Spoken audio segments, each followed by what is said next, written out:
விஜய் அவர்கள் தனிச்சு நிக்கிறது டிஎம்கேவுக்கு சப்போர்ட் பண்றதுக்காக தான். அது மட்டும் இல்லாம விஜய் அவர்கள் வந்து ஒரு டிஎம்கேவோட ஒரு பி டீம் அப்படின்னு ஒருத்தர் சொல்லியிருக்காரு. யாரு அப்படின்னா, அமைச்சர் பியூஷ் கோயல் அவர்கள் சொல்லியிருக்கிறாரு. நேத்து பிரச்சாரத்துல அவரு இந்த விஷயத்த சொன்னாரு. பொதுவா தமிழ்நாட்டுல எந்த ஒரு புது கட்சி ஆரம்பிக்கப்பட்டாலும் உடனே அந்த கட்சிய வந்து பிஜேபியோட பி டீம் அப்படின்னு சொல்லி தான் பழக்கம். இவங்களுக்கு நீங்க ஓட்டு போடாதீங்க. இவங்களுக்கு நீங்க ஓட்டு போட்டீங்கன்னா அது கண்டிப்பா பிஜேபிக்கு தான் அது போய் சேரும். சோ பிஜேபி வந்து மறைமுகமா பின்வாசல் வழியா தமிழ்நாட்டோட ஆட்சிக்கு உள்ள வந்துருவாங்க அப்படின்னு சொல்லி ஒரு டாக் வந்து எப்பயுமே போயிட்டு இருக்கும். அப்படிதான் வந்து சீமான் அவர்களுக்கும் நடந்தது. அப்படிதான் கமல் அவர்களுக்கும் நடந்தது. சோ இவங்க எல்லாருமே வந்து பிஜேபியால உருவாக்கப்பட்டவங்க. இவங்களுக்கு வந்து பிஜேபி தான் பேக் போன் அப்படின்லாம் சொல்லிட்டு இருந்தாங்க. அதே தான் இப்போ டிவிகே தலைவர் விஜய் அவர்கள் கட்சி ஆரம்பிச்சதுக்கு அப்புறமும் ஒரு டாக்காவே இருந்துட்டு இருந்துச்சு. சோ இப்போ வந்து பியூஷ் கோயல் அவர்கள் பிஜேபியை சேர்ந்தவர். அவரே வந்து டிவிகே வந்து ஒரு டிஎம்கேவோட பி டீம் அப்படின்ற ரேஞ்சுக்கு சொல்லியிருக்கிறாரு. இது வந்து உண்மையிலேயே ஒரு புதுசான விஷயமா தான் சொல்லியிருக்கிறாரு. இது வந்து அரசியல் களத்துல எப்படி எதிரொலிக்க போகுதுன்னு தெரியல. பட் அவர் சொன்ன விஷயம் என்ன அப்படின்னா, டிவிகே வந்து தனிச்சு நிக்கிறது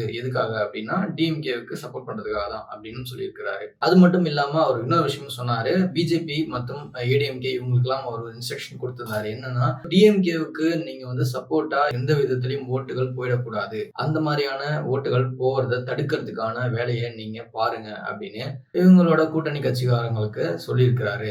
சோ இந்த நேரத்துல டிவிகே வந்து டிஎம்கேவோட ஒரு பி டீம் மாதிரி தான் அப்படின்னு பியூஷ் கோயல் அவர்கள் சொல்லியிருக்கிற விஷயம் இது எதை காட்டுது அப்படின்னா, ஆல்மோஸ்ட் எல்லா கட்சியுமே விஜய் அவர்கள் ஒரு தவிர்க்க முடியாத சக்தியா மாறிட்டு இருக்கிறாரு அப்படிங்கிறத உணர ஆரம்பிச்சிட்டாங்க அப்படிங்கிறதா நமக்கு தெரியுது. ஏன்னா 2026ல ஏதோ ஒரு விஷயம் நடக்கதான் போகுது அப்படின்னு நமக்கு புரியுது. திருமாவளவன் அவர்கள் சொன்ன மாதிரி 2026 எலெக்ஷன் ரிசல்ட்டுக்கு அப்புறம் ஒரு தமிழ்நாடு அரசியல்ல பாலிடிக்ஸ்ல ஒரு சேஞ்சஸ் நடக்க போகுது. அது மிகப்பெரிய சேஞ்சஸா இருக்கும் அப்படின்னு அவர் சொன்னது உண்மைதான். அது மாதிரியான விஷயத்தை நோக்கி தான் இது போயிட்டு இருக்கு அப்படிங்கிறது ஒவ்வொரு அரசியல் கட்சி தலைவர்களும் அவங்களோட கருத்துக்களை சொல்லும் போது நமக்கு தெரியுது.